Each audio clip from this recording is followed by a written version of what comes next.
મહાપાલિકા બન્યા બાદ પ્રથમ વખત ચૂંટણી આયોજિત થઈ રહી છે તેવા નડિયાદ મહાપાલિકાની ચૂંટણીને લઈ કોંગ્રેસે ચૂંટણી ઢંઢેરો તે જાહેર કર્યો।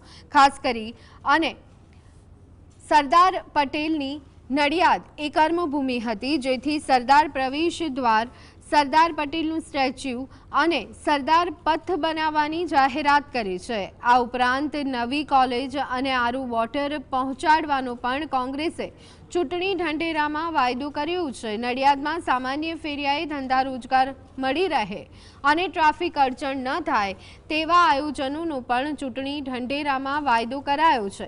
ઉલ્લેખનીય છે કે નડિયાદ નગરપાલિકામાં 13 વોર્ડ 52 બેઠકો છે, તેમજ 1,96,162 મતદારો મહાપાલિકાની ચૂંટણીમાં મતદાન કરશે। ભ્રષ્ટાચારનો સામનો કરવો પડે છે, અંડર ટેબલ કટિંગ આપવા પડે છે। એ ભ્રષ્ટાચારમાંથી મુક્તિ આપવા માટે નડિયાદના શહેરીજનોને ડિજિટલ માધ્યમથી આવા આવકના દાખલા, જન્મ મરણના દાખલા ઘરે બેઠા જે પોતાના કામ ધંધાની ઓફિસો ત્યાંથી મળી રહે, ખોટા ધક્કા ના ખાવા પડે, એ બાબતે પણ અમે